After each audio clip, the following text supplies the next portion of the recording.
Nestled in a secluded valley on the Wiltshire-Somerset border in southwest England, Iford Manor boasts one of Britain's most beautiful historic gardens. During my visit, I'll be in deep water with the head gardener, Troy. Is there a snake in here? Yeah. What? What? Getting artistic in the kitchen with head chef, Jack. Look at that. And enjoying the glorious British summer weather with William. I'm coming back! This is crazy!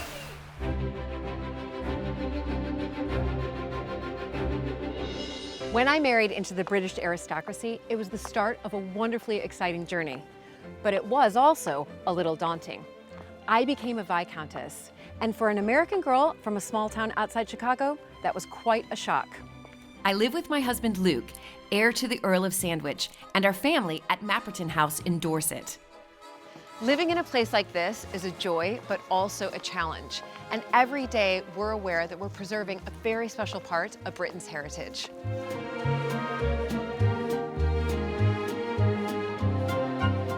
Mapperton has opened up an extraordinary new world for me, and I can't wait to share it with you all.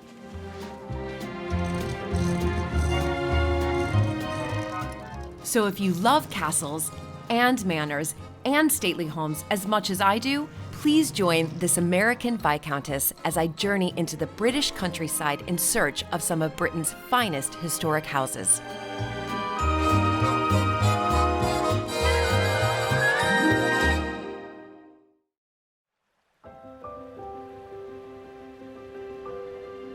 I'm here at Iford Manor today, and I'm visiting our great friends, William and Marianne. I've been to the house before, but I've never properly explored the gardens, so that is what I'm about to do.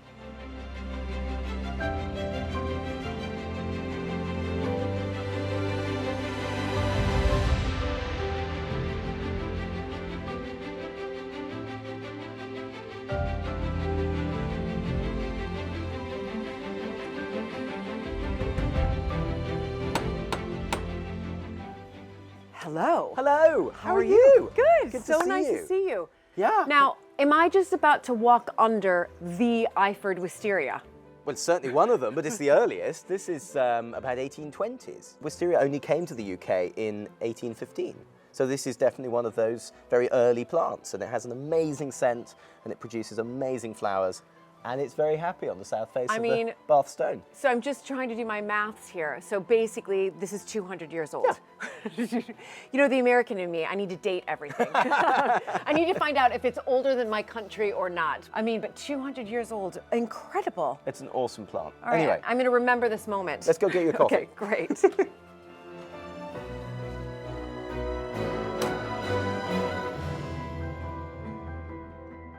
Well, you've picked a really lovely day for me to come. Thank you. It's lovely to see you. Thank you. Thank you for bringing me here when the sun is shining. So tell me a little bit more about why your gardens are so special. Well, they've got a very rich history. They go back to medieval times when this was a rich factory owner's house with a factory at the other end. It was two buildings. And then it was really the Georgians who did the terraforming. So all the terraces you see behind us Yes, yes. And up into the hills, those are Georgian terraces. We're talking between 1730, I suppose, and 1820, that sort of period. And the Georgians were the great builders, weren't they? They didn't think twice about just cutting in and building something new. And then it's Harold Peto who comes in 1899 down the hill over there on his bicycle. And he's looking for somewhere to settle down, looking for the perfect house. And here he finds this jewel of a little sort of smart Georgian villa at the bottom of a steeply wooded hill facing south and with a little stream, a river in front. And I think when you look out that way, you kind of sense maybe he felt he was on the north shore of Lake Como. Absolutely. Or maybe Lake Garda, You're or right. somewhere like that. Yes, yes, You know, he was absolutely. in the sort of Villa Bellagio, looking out over his beautiful, glistening lakeside, but crucially setting it in England, his beloved England, because he was an Edwardian Englishman. So he's really the creator of these gardens. He's the augmenter. Right, he's the He augmenter. takes a Georgian garden and plays with it and turns it into something else. He's not a capability Brown sweeping everything away to create something new. He is somebody who augments, who builds another layer of history for another one to come on top of him. That's us. And another one on top of us. And it's that extraordinary rich sort of sandwich, I suppose you would say. Well, I like that word. Of course you do. But you know, that extraordinary sandwich, the filling is getting bigger. And I suppose the failure is when you're the one who puts the top on the sandwich. Yeah. Because you're not continuing. You're not continuing. You're wrapping it up. Yep, exactly. Well, my husband wanted me to mention to you that we do have a connection. And I don't know if you're aware of this. I'm not. But my father-in-law, Sandwich, Yes. speaking of Sandwich, so the 11th Earl of Sandwich, my father-in-law's mother was Rosemary Peto. How extraordinary. Yeah, so her great uncle was Harold. I've always wondered whether Harold Peto had an influence or vice versa, or knew Mapperton. Exactly. I've always wondered that. Because Mapperton's Italianate gardens were created by Ethel Labouchere, and they were created over 7 years, from 1920 to 1927. So Harold Peto was still around, right? He was definitely around. He died in 1933. He would have been, I would think by that stage in his career, advising. Yes. Rather than doing. He was in his 60s and early 70s. But I bet he went to visit. I bet he went there. These gardens are 20 years prior. So this is 1900 to 1910. Yep. The cloister, which we'll see later, is 1914. Right. Pretending to be 12, 15, because nothing you see in this garden is quite as it seems. Don't trust anything. Don't trust anything. That's my best piece of advice for this garden. The gardens at Iford may largely be the brainchild of one man, but it's William's parents, Elizabeth and John Cartwright-Hignett, who have lovingly kept Harold Peto's vision alive for the past 50 years.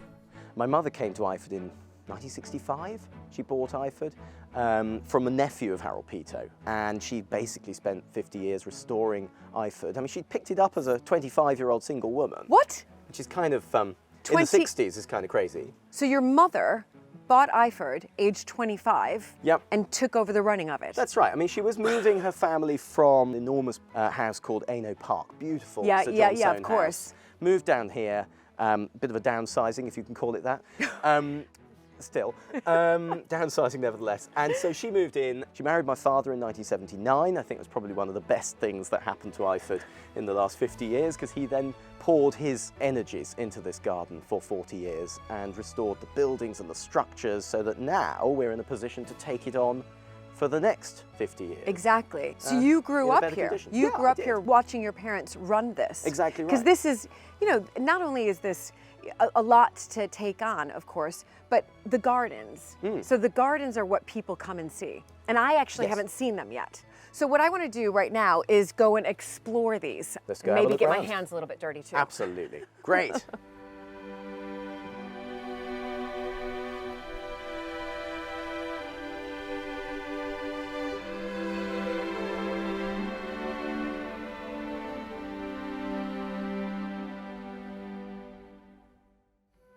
Harold Peto called these gardens paradise, and I can see why. I'm having a little wander, and there's just so much to see. I mean, this garden is, you know, terraced on so many different levels. And when you go from one level to the next, it completely changes.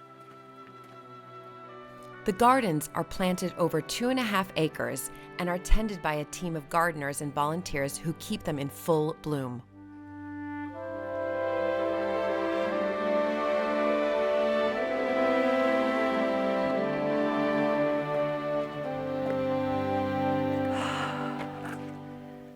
It is incredible. It's just magical, and there's so many places dotted around the gardens that you can just find a spot, sort of contemplate, because it's so peaceful, it's serene, the smells are incredible, and again, it's just an opportunity to find a spot, sit down, and just be.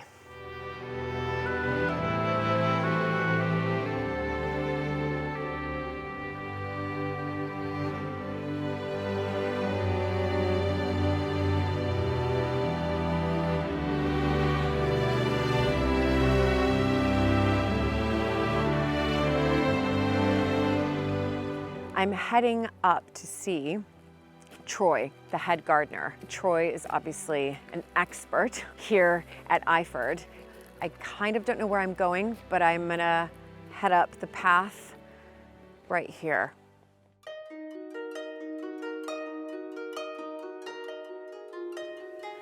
Hi. Hello. Oh my goodness. I found you. I'm now in the Japanese garden, is that right? Japanese or Oriental Or garden? Oriental. There's so many different layers of this garden. I mean, and I don't just mean by the way that it's built up. There are so many different sort of compartments, I guess, if you like. What I find fascinating here is you literally walk 6 yards behind you and you've travelled like 6,000 miles to Europe. That's like the Roman Appian way, and here we are in Japan. Right, that's where I just was. So why is it that there are so many, what was it with Harold Peto? He purposely did this to create these sort of different elements throughout. Yeah. It was a genius, I think, you know, because there's these moments, but he doesn't try to separate them. They're very much linked, but it feels still effortless. You know, it doesn't feel awkward moving from one space to the other.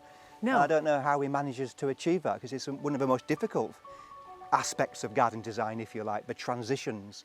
But I mean, he went to all these places, so he travelled to Japan, I think in about 1895, very early on, really. He spent a few weeks there and brought back, obviously, the ideas and some of the things that he saw there. Right, so this is kind of like a little grand tour. Do you know what I mean? Absolutely. That's what it kind of feels like when I walk around. So, Troy, tell me, how long have you been here as head gardener? So I've been here just about 2 years as head gardener. But I mean, I've known Iford for a long time. It's the way it nestles in the landscape so beautifully was the first thing that struck me. I used to walk along the river about 25 years ago. Oh my goodness. So it's lovely to be here now in the garden. In the garden. Okay, so you probably get asked this all the time, but I'm going to ask it anyway. Do you have a favorite part of the garden? I think it is probably here. Oh, I think good. It is. I think there's something different about this space. You know, it's not about the obvious. Right. It's about the orchestration of the greens, the dappled light, the sound of the water there, the coolness, the temperature changes dramatically, you know, just stepping into this space. So, yeah, I think here is one of my favourite places. It's got all those elements. So what can I do to help you? Well, today if I can help. I'm cutting if you're gonna let me. I'm cutting these irises down today. These are right. a lovely Japanese water iris, but I think I'm okay continuing with that. Okay. What would be really useful, if you don't mind getting into the water. I love water. Okay, I love doing. well. I mean, like, how far do you want me to go? Well, it would be really nice to. I've got a net. We can skim off all of this kind of floating leaves, which would be lovely. Fantastic. Well, did you lay these out for me? I did. Oh, excellent. I thought you might. I have to have waders on. I'm so excited. So I'm going to put these on. Now, I'll grab the net. Great. Okay, fantastic. Super. So I'm just going to put these on. There we go. How do I look? All right, Troy, I'm ready. So those wobble, those ones. Okay, but I'm going. I am going in. I'm going in. I'm stepping into the unknown. Okay, that's a bit. Okay, I'm stepping in. Okay. Okay, there we go. Me and water. We do like each other. Yeah, it's. Watch the deep bit. Where's the deep bed? Okay. Okay. So I'm just all this. Yes, please. Okay. All this. Okay. Super. Just like a surface skim. Surface, so a little bit higher up. Yeah, and probably the net a bit more horizontal. So that's it. Yeah, and just kind of drop in and then. So it's not over the edge. I think that was my issue. Okay, that's not a very good job. Do you want me to? That's really? Okay, so now and where do I put it? Sort of swivel round and flick it onto the edge. I'm just curious. They don't have any holes in them, do they? It's feeling a bit. It's feeling a bit cold. Okay, so so it's like a pancake, right? Yeah. Okay. On here. Yeah. Thank you. 1, 2, 3. Okay. And you just carry on. And then I don't have to flip it back that's around. Fine, no. Okay, so I'm gonna go under here. Okay, great. Okay. So how fast do you normally do this? Well, we like to do it every week and probably about 2 hours. So it's quite a commitment. But I think that surface, the clarity of the water, is quite important. And because we're in there, we are stirring it up, but that all settles. That all settles, the stirrup. Okay, yeah, wow. Okay, so I'm gonna be here, Troy, for like 2 hours. Yeah. So we've got the weeds, the leaves here, but also some of that blanket weed as well, which Okay, which so I am developed- trying to get the leaves in, yes? Yes. Oh, yeah. okay. I see a dragonfly there. Oh, so much wildlife. It's great in here. This year we've seen so many things. There's frogs, toads, newts, snakes. Wait, I'm sorry, say that again? Wait, are there, no, I'm fine with frogs, I'm fine with toads, fine with newts, I swim with them. Snakes, I have an issue. Are there snakes in here? We've seen snakes swimming in here. Okay, okay. The safe ones, they're only grass snakes. They're just grass. I didn't know grass I think. snakes could. You think, Troy? you're putting me into snakes. I do have a fear of snakes and cows, but they're not like gonna attack me, right? You just might scoop one up in your net. What? What? Shut up. Is there a snake in here? Oh my gosh. I think. Stephen, did you really see a snake? You did. Oh my gosh. I mean, I'm really bad at this. Sorry, Troy. I'm visiting Iford Manor, known for its beautiful historic gardens.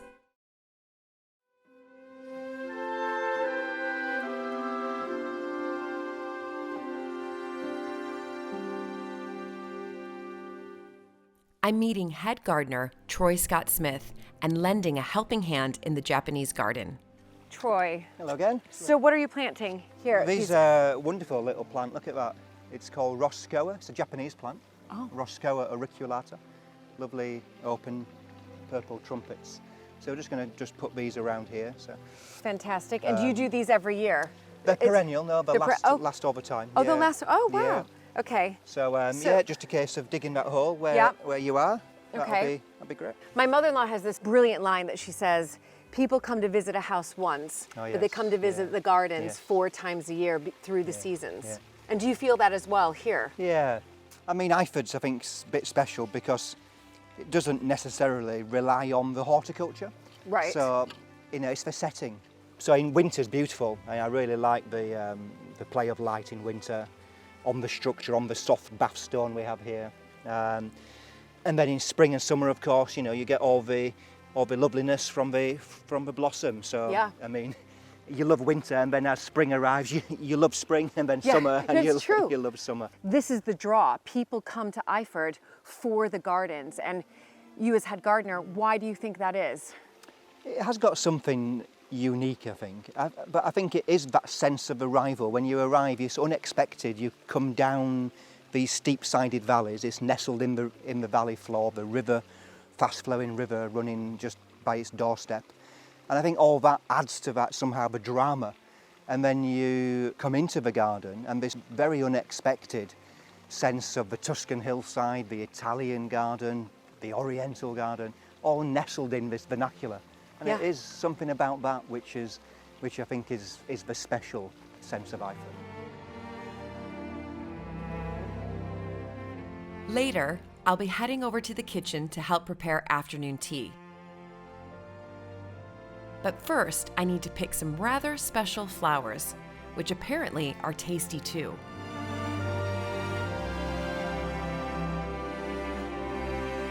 Well, we've got lots of flowers here, particularly this part of Iford.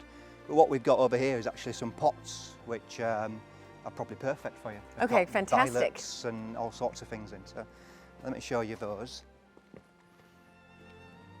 Yeah, because I want to make sure, obviously, I think we're going to top them onto some cakes. Well, So- these would be fun, wouldn't they? Yeah, beautiful, and the colors. These are a little violet called These are tricolour. okay, so here's the thing. When I just need to pick it from the top, is that right? Well, I think probably for Yeah. eating you would, but for the garden, if you can pinch it right down. Yeah, okay, that's what I was going to Yeah. ask you. So And then you can just take the top. I don't suppose you want to eat the stalk, but yeah. So, and actually, these you can eat as well.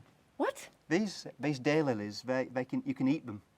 You're kidding Whether me. you be brave enough, but you can eat them seriously. So Have you eaten them before? No. Okay. But you can. I wouldn't joke about such Okay. a serious thing, really. So, yeah, these or the buds would be lovely. You can eat the buds. Shall we try now? I think we should try one right now. Shall we? It seems a shame Okay, to this is it. take the flower. There we go. Okay, it is a shame to take the flower. Okay, Shall yeah. we just go for it? Look, all right, on the count of 3. Yeah, go on. 1, 2, Three. 3. Actually, okay. Actually, really nice. Actually, not bad. It tastes like something. I really didn't know what to expect. These are really nice. I'll do that again. Yeah, that was fantastic. Oh my goodness. So you can help yourself to all of us. Yeah, I'm gonna basically, you're gonna come back tomorrow and all of these are gonna be gone. I'll leave you to it then. Okay, great. Thanks, Troy, That's okay. so much. See you again. Thank you so much. Oh my gosh, that was delicious. I might have to have another one. Yeah, he's gone. Okay, I'll pick like this really small one here so it goes unnoticed. It's actually really delicious. I have to get that, if there's a flavor that's coming through and I can't quite get it, it'll come to me later. Right now, I've got to pick. So see, that's why I asked that question to Troy. Like, so I knew that obviously edible flowers, it's just the flower. But see, from a gardener's point of view, he was like, no, you've got to pick it from, you know, the stem all the way down so that you don't ruin the plant. Right, I think this will be enough for the kitchen. Also, just remember that you need to be with somebody who knows about what flowering plants are edible. So I trusted Troy, he's a head gardener, he's an expert, and he knows what's edible. Definitely don't just pick up a flower and eat it. Know for sure if it's edible.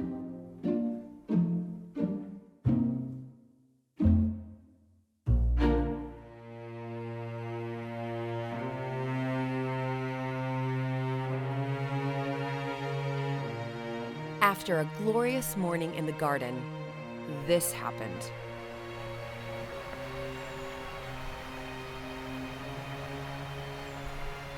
Traditional British summer weather made a dramatic appearance. And so it rained. And rained. Okay, are we gonna go for it? Are we gonna go? No. Are you really? Oh, come on. You're gonna give Come me on, a tour it of the dries garden off when in you get this? home. It dries What? off when you get home. Come on. I'm coming back! This is crazy! Get back! Get back! Oh my god. Okay, so that was a good garden tour, so I'm glad you enjoyed that. Oh my goodness. Armed with William's meteorological optimism, as well as umbrellas, we set off. Okay, right, now in the context of English weather, this is not raining. Okay, but Okay? it is raining. It is not raining. William, it's raining. Imagine, it is not raining. Imagine the azure sky that Mr. Peto saw when he arrived at Iford. It is. It is not raining. Come on, you've got a brolly. Wait, so Let's go. I'm not gonna. You don't want me to put this up? I'm not wearing. Okay. All right. All right.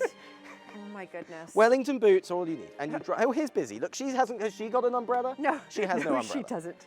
Lovely Georgian terraces, upgraded by Harold Peto. So they were Georgian because they needed a garden for recreation. Right. Invite the rector around, get your friends around, you know, the rest of it.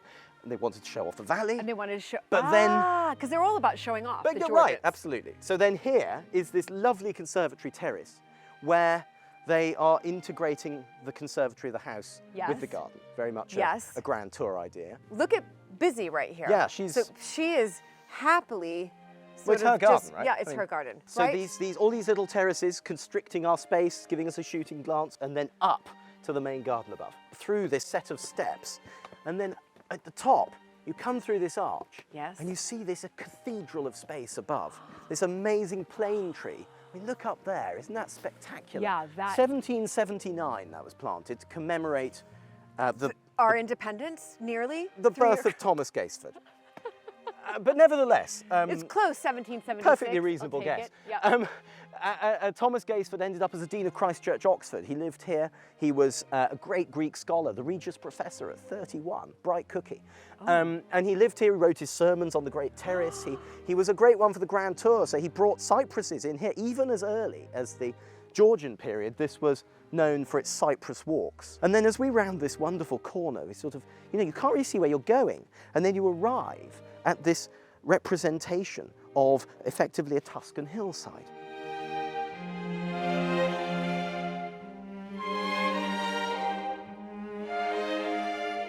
So here if you look up, you've Yeah. got this wonderful tree form of juniper, the cypresses, you've got rosemaries, old rosemaries with their woody stems, really Yes. redolent of trips to the Mediterranean.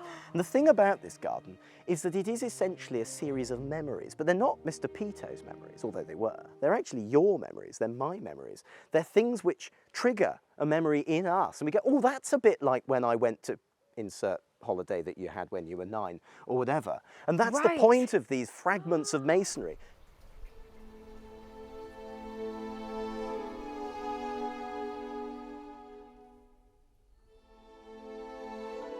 And then if you look at this end, to this little patio, which is, I think, redolent of those Cordoban and Sevillian patios. You know, when you see down a corridor and there's a pool of light at the end.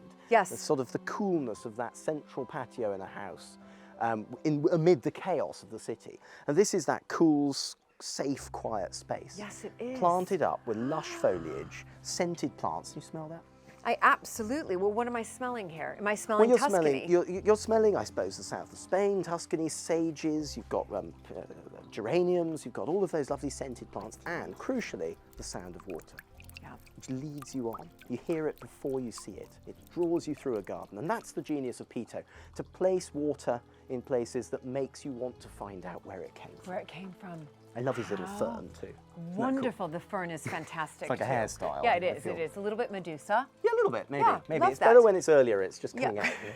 So essentially, Peto is creating a garden, an international garden, but he's not doing it in the sense that here's the French bit, here's the Italian Renaissance bit, here's the Roman bit.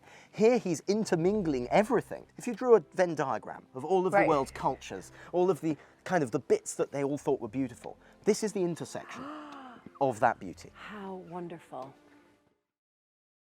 And then you come into this little pool with a little garden, perhaps Pompeian, the sort of thing you see at the back of a house in Pompeii. Absolutely. Yes. Little bit of So- water, kick the Always. kids out, go and play Ludo or whatever they played, abacus, at the back of their house in Pompeii. And so this is, and now I'm just seeing, I mean, we've only been through just a fraction of the garden, but there is water everywhere. Yeah, absolutely. It's a crucial element of the garden because it really creates life in a garden Yes. space, doesn't it? That sound of water is constant, it's always there, it's ever moving, it creates a sense of energy. And as we look up, there's this little quirk here which I rather like. Peto hated asymmetry. He took the false wing off the manor because he didn't, because the Georgians had, of course, had to have a symmetrical house, and Peto hated symmetry, so he takes the wing off. But here he has 15 of these beautiful terracotta tiles, and he places them 5, 6, and 4. I don't know a single designer who would ever do that. It shouldn't work, and yet it does. And what it does is it creates an ability for him to create an asymmetrical space beneath. You wouldn't know it, but the walls aren't square, nothing lines up, because nothing ever lines up at Iford. It's all a bit of a fudge. That's the Right. key. And this is his magnificent terrace. This is incredible. This is the wow moment right It kind here. of is. This is It kind wow. of is. This is what I think he wanted you to just Oh stop my and take goodness. This is just magical. So this is a representation of the Appian Way coming out of Pompeii on its way out, with the cart tracks and all of that, passing monuments and sarcophaguses and orchi and I mean, yeah, I'm pots actually and that. forgetting that I'm in England Right. right now. I honestly right. am. That's literally what I was thinking. Okay, so then you've got lovely English roses up the columns, which Yeah. gives the sort of whimsy. You've got Romulus and Remus, which is the last copy taken from the Capitoline. So that's very much the influence of Rome right at the heart of the garden. But then look out through the colonnades and you get this incredible setting of the landscape. And it is the borrowed landscape, shake. He learnt this in Japan when he was there in Right. 1898. Shake, what does that mean? Shake is the borrowed landscape. It is setting your garden in the context of its surroundings. So it's the opposite of what Roman theory does, which is build a forum and a safe space and everyone looks in. Yes. The Japanese are building something to look out. To look Much more out. of an outward-looking gardening style. And as a result, you're constantly with this balance of the foreground and the space that you're in. It's like a basilica, isn't it? With a Yeah, half no, round at the end. absolutely it is. And then the outward view, and there's another out to the countryside. Fantastic. So everything is always in balance. And the internationalism is the other key here, which is that he wasn't going out in a sort of 18th century British Empire way and saying, we really ought to be more British. You should be more British, you'll appreciate it, you'll love it. He wasn't doing that. He was going out to see what everyone else could teach him. this was a magpie for ideas. He wanted to learn. He went to Japan for 10 weeks to learn ikebana, to learn flower arranging, Right. to learn about the placement of objects, to learn about shake. All of these amazing concepts were completely alien to To the learn West. and then bring them back And here. then to use for his clients. Right. Incredible. The love and respect which William and his family have for Harold Peto's vision here is so inspiring. And clear to see as we arrive at the Japanese garden, where thankfully the water has settled after my wading efforts.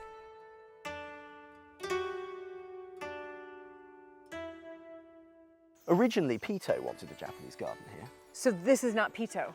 Not fully, no. I mean, originally he'd built his shelter. Right. Do step up onto here, it's a lovely view. Okay. He built his shelter, he'd bought his pagoda and his lanterns. Yeah. And he had found with his workmen the rather wonderful rock at the far side, which is, of Yes. course, representative of Mount Fuji. Mount Fuji.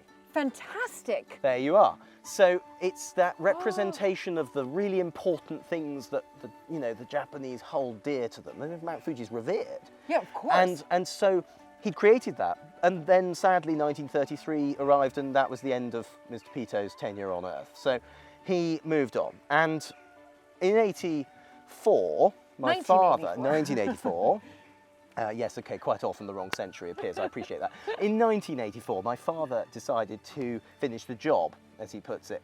So this is truly a John Hignett garden. And I'm really proud of what he's achieved here. We're still working on it. Oh my It's 40 years goodness. in. There are views being created. It's one of the things about Japanese wonderful. gardens is that they take 3 generations to mature at least. Right. You want all of this moss. You see, it's all yeah. self-sown and It's you don't beautiful, plant it, it but- just occurs. Interestingly enough, here in this Japanese garden, I am spotting 2 native orchids. Pyramidal orchids, absolutely. Self-sown, like so many things in this garden. The box is very much where it falls, it lies. And then you manage it from there. And of course it's on a rock, which is, 10 tons of rock, Yeah. which was taken across on rollers in the Roman fashion, pulled by a digger by my father from some yards So your away, father some put the 100 stone yards here? away. Yes, he placed that there. So that is his Oh island. my And then the goodness. whole of the idea of this garden is really based around that sort of Chinese cosmological idea of the north and south, east and the west. These stones, you see the scales of the dragon of here? course. These 2 are the dragons coming down to drink and to steal the pearls which are under the temple. And so it's all the stories are in there, woven Stunning. in, but in But a subtle way. Okay, it's just stunning and beautiful. But I have to say, it's something about those 2 orchids there. I'm going to tell you what I'm thinking right now. Those are your parents, because they're English, right bless. there. Well, Do you- there here they are, right at the here you heart, are. the Englishness at That's the heart right. of the Japanese. The Japanese Isn't that lovely? garden, and they're your Yeah. parents who really took this on. And still do, of course. Yeah, My father's of still course. driving his digger. Exactly. As his retirement project, as it was his profession. As a professional amateur Yeah. gardener, as he calls It's himself. wonderful. It is lovely. And he's still here every evening, moving the rocks Yeah. around, sorting things out, sort of working out which moss to leave Yeah. and the rest of it. Of course, the thing about this garden is it's so different to everything else, isn't it? Yeah, no, it's no, cooler, it's damper, yeah, it's it a different definitely is. climate. And I Yeah. think it's more peaceful in many ways. It's very peaceful.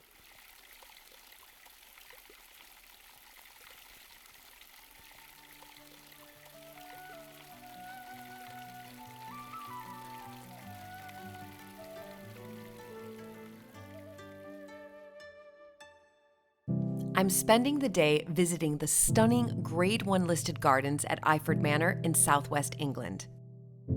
The gardens have developed over the past 100 years from the vision of Harold Peto, who lived here in the early 20th century. And in 2016, our dear friends William and Marianne were handed the reins to lead Iford into the future. One of the gifts that I think my mother gave us was, and bear in mind, she took over Iford 50 years prior, was to say, essentially, to leave a spinning chair in the office. She sort of pretty much just went. And she said to me, I remember very vividly, she said to me, I know I'm going to hate a number of things that you do, but do it anyway, because you need a run at it. You need to go at it just as I did. And I think that was an amazing gift, because it meant that Marianne and I could really start to make the changes that we felt were necessary. Iford has been welcoming visitors since 1910, when Harold Peto was in the midst of transforming the Georgian gardens into a glorious celebration of all the places he had visited. And now, with the completion of one of William and Marianne's first projects, visitors can enjoy the wonderful food in the new restaurant and cafe, which is run by amazing head chef Jack Brewer. Hello. Hello. Oh, look, a little posy of pansies. Yeah, because How I marvellous. hear we're making sort of cakes and maybe some tea sandwiches, but I thought we could put some edible flowers on them. Is that it? Yeah. Wonderful. Thank you so much. Is that enough? No. But we can, I've bought some in as well, so we can make, we'll use these, I promise you. I've never made a proper afternoon tea before. Have you not? Okay, well, here we go. Okay, great. Okay, so let's go through and I'll... Wash hands? yeah, let's do that. Okay. There we go. I mean, you know, we all know how to wash our hands really well now. This is where your station is going to be. Oh, great. And we're making a little nod to the Japanese garden, the Peto garden. So there's some yuzu in here, which is a lovely tropical juice. So I've mixed up some yuzu and cucumber and cider vinegar, and then chive butter. Oh my goodness. And then we've got spread on here on very plain white bread, the cheapest bread you can buy. It's true, but they make the best sandwiches, they really do. Then you're folding this over, and then we're going to cut them beautifully. So we're going to be cutting just into 3 samples like this, and then we're putting onto the plate here. Okay. Right. Okay. That's your brief. That's my brief. You're making one sandwich. This is like quite an extravagant, beautiful, aren't they? tea sandwich here. I can't wait to taste it. I'm gonna just tell William and Marianne that I made the whole thing. No, I'm just kidding. No. And then we'll dress them with edible flowers. So I'm gonna fold it over. Fold it over, and then you're cutting off the. Okay. Don't know whether our parents would be very happy with us doing this, cutting off the Okay. crusts. They're meant to be good for you. So all the crusts. All the crust, really neatly. And The whole thing about afternoon tea, in my opinion, is it's really precision. It's beautiful, beautiful food. Jack, I don't know if you know this, but the family that I married into actually invented the sandwich. Did they? Yeah. Yeah. So they'll be so proud of you today. Well, here's the thing. You'd think that I would know how to make tea sandwiches. Yeah. But the sandwich that the 4th Earl invented, and it was named after him, was actually, in one sense, roast beef between 2 pieces of bread, and it became the sandwich, the lunchtime sandwich that we all know. Not this. No, this is something completely different. Yeah. And it is, and it's such a treat to go out for afternoon tea. Every American, I'm certain, that has visited, Britain has come here to have their afternoon tea. We just don't have the same wonderful, tradition. Top cutting Was there. that- Yeah, wonderful. Now turn it round again. Okay. Super. Yeah. And then cut it into 3, so you've got equal sizes. Okay, equal sizes. I mean, I have known chefs to measure. Oh their my sandwiches. goodness. I know. It's that much of an art. Skill. Okay. Yeah. Is that right? lovely. What do you think? That's good. We'll go with that. Perfect. Okay. All right. Yeah. So if you just kind of turn them up on their side so that they feel, so that you can actually see the filling. Okay, this one I have to just do quick. Yeah. Don't tell anybody. Okay. So turn them up like this. That's super. Oh my goodness. See I how didn't beautiful know that looks? Yep. I'm going to turn And then this we're up. just going to drape the tendrils, the little pea shoot tendrils, over. Oh my gosh. It's beautiful. Okay, I'm just making sure it's Yeah, that's top work. Absolutely wonderful. Well done. So this one's okay. Okay, there we Yeah, go. Well done. Beautiful. Like this. Yes, well done. Oh Top my work. gosh. Well, I'm learning from the best. So that is Thank true. you. Right, now we're going to decorate some cakes. Okay, This let's is go. exciting. With my This is with my edible flowers. With your edible flowers. Let's do it. So here we are in the bakery now, and this is a chance to go crazy. I've made a clementine and almond syrup cake with its. So before it was ganached, I made like a drizzle for it. Right. Lemon and orange and sugar.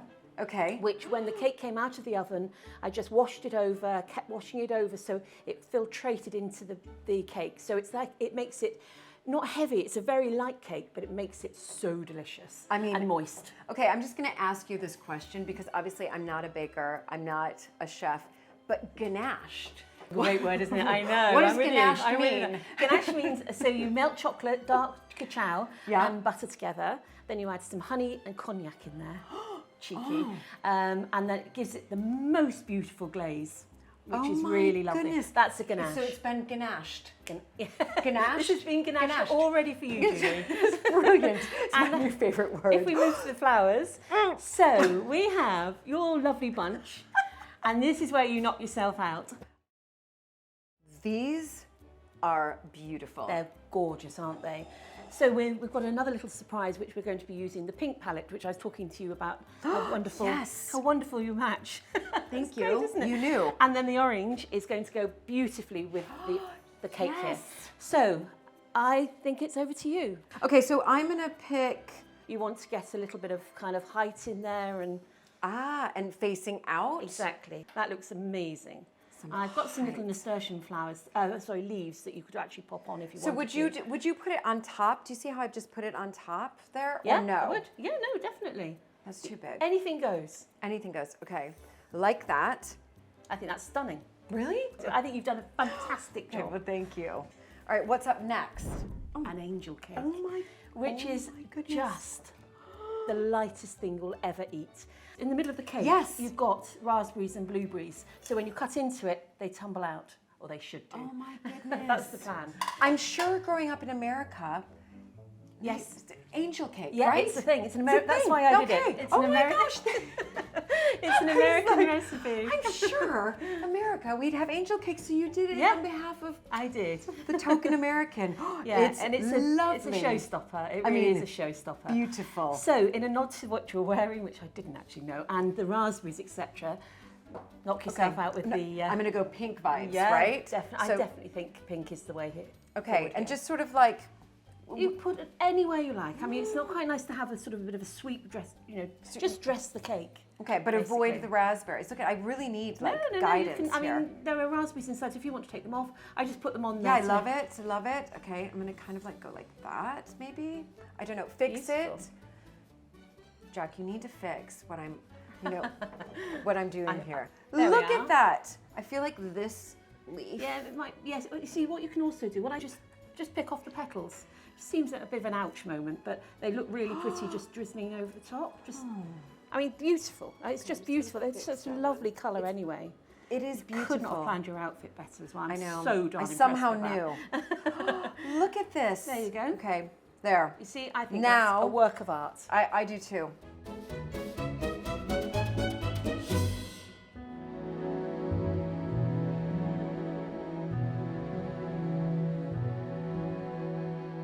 The cloister, built in 1914 in the early medieval Romanesque style, is a Grade II listed building.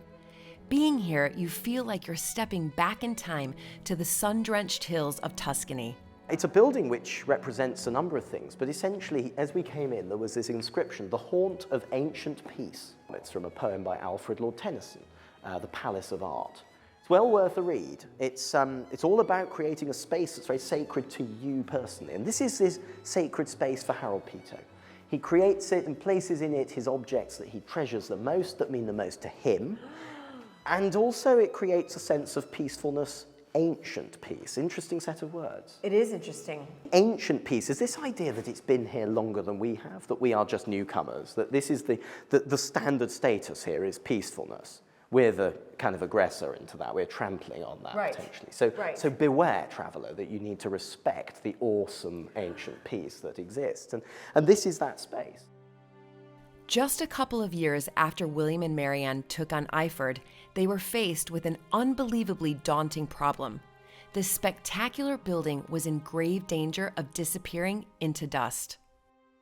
One problem we had in this building is that, as with all these buildings that Peto put up, he didn't put a foundation under it. So we have a 100mm, 4-inch foundation on pounded Fuller's earth. Fuller's earth is a really expandable clay. So in the dry weather, we didn't have rain here for 6 months in 2018, so it collapsed the clay layer, and the building was nearly lost. Oh my goodness. So it was quite a challenge. We took out everything from this all the way round to the far corner over there, and it was quite a job. Everything. Yeah, pretty much. So everything below the arches. And it was pinned with steels to hold the roof up. Everything was taken away, numbered, stone by Yep, stone. yep. And then we dug down by hand, no machinery in here, of course, you can't get in. No, of course. And took out the Fuller's earth, replaced it with a concrete foundation. built it back, numbered stones, replaced the columns in their right orientation, resized, etc. Oh my goodness. And then, of course, we took the scaffold away, and that was the terrifying moment. The engineer just came and did it on a Sunday evening without anyone knowing, actually.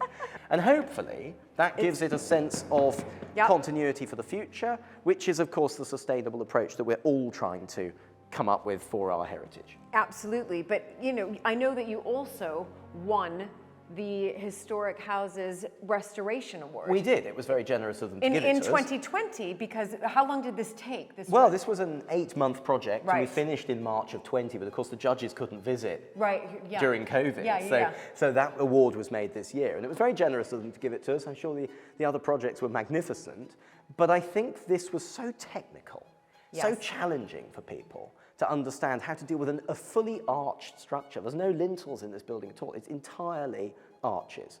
So if you move something, everything else moves.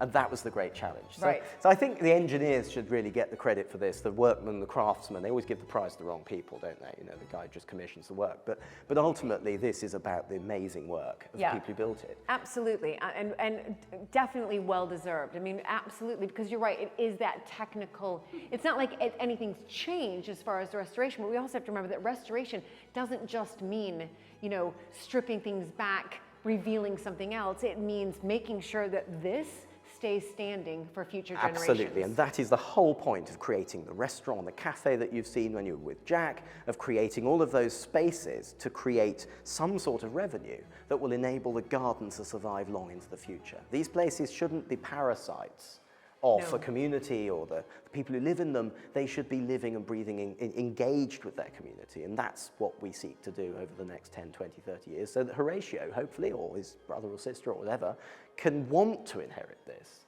and see it as a real positive benefit to their lives. And it seems like such a silly thing to say when you live in such a beautiful place, but actually you can wake up in the morning, you know this, you wake up in the morning and you think, oh, which tree's fallen over today?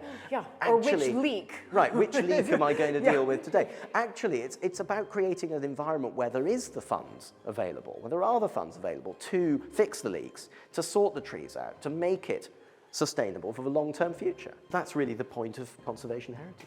Now, of course, you round the corner, and then suddenly you have this view to the valley beneath. And I think this is the reserved secret, right for the end of the visit, that Harold Peto wants you to see. Do you see the weir on the river? Yeah, absolutely. It's the source, I think, of that ancient peace, that sense that this has been continuously flowing. It's never quiet in the Iford Valley. No. You always hear this white noise.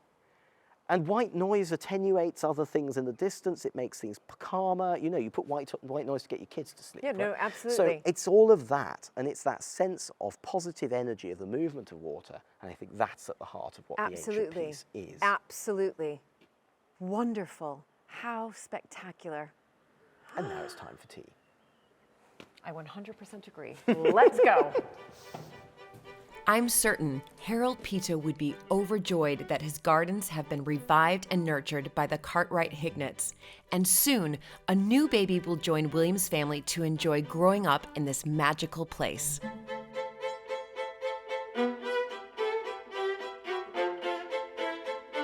We've got the whole family here. Very exciting. And I'm sure your bump is going to want some cake. Oh, I would think sugar is always popular at bumps, isn't it? I cannot believe this spread, but I do love egg mayonnaise, which I would say the American way, I'm afraid, is egg salad. Yeah, we say egg salad. I cannot resist the chocolate and the edible flowers, so I am going to dive straight into that. The whole point of an angel cake is that it should tumble forth upon entry. Is it worth finding a knife? Okay. And I feel Julie should do it. I feel so. She dressed it so beautifully. Gosh, I'm very nervous. Right. All right, Jack, I'm gonna make a dent. Number one. Oh my goodness. I hope I've done justice to American. Oh my, you're right. What's inside? It's so like, I'm just gonna make sure I get my nice little corner here. Fantastic. Let's get that on a plate. Wow, look at that. Look at that. Oh, and there's some cascading berries. You're right, where the center hole was. So I'm just going to sneak these on. Look at that. Look at that. Isn't that fun? Wow, I've never seen an angel cake before. Have you had an angel cake? No. I've never seen I one. grew I've up never with an beheld one in my vision. This That is so exciting. fantastic. Should we do it? Yeah, Go no, on. we should. Do you want the icy end or the I'll fruity take end? the icy end. There you go. The icy end.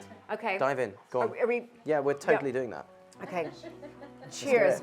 Cheers. Thank you to everybody for such a wonderful time here It's at been a pleasure. Iford. Great to all see of you. you for really spending your time with me, but also just for me to be able to experience, you know, what ancient peace really means. Well, cheers to Cheers that. to that. Perfect, Horatio. That's amazing. Isn't it? It's light. Who knew Americans make cakes? You now know.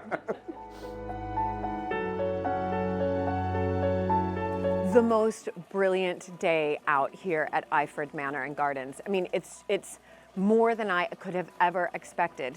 So I've come here really to visit the gardens and of course meet this one too, so sweet, and to visit the gardens, but I learned so much more, not just about how special these gardens were, but really what they meant to Harold Peto, who of course designed them and really put such incredible thought into making sure that the synergies around the world were brought together. But of course, with Jack learning how to make the perfect tea sandwiches and Troy guiding me in the Japanese garden. So it's just been a wonderful, incredible day out. The architecture, the landscape, but of course, the ancient piece.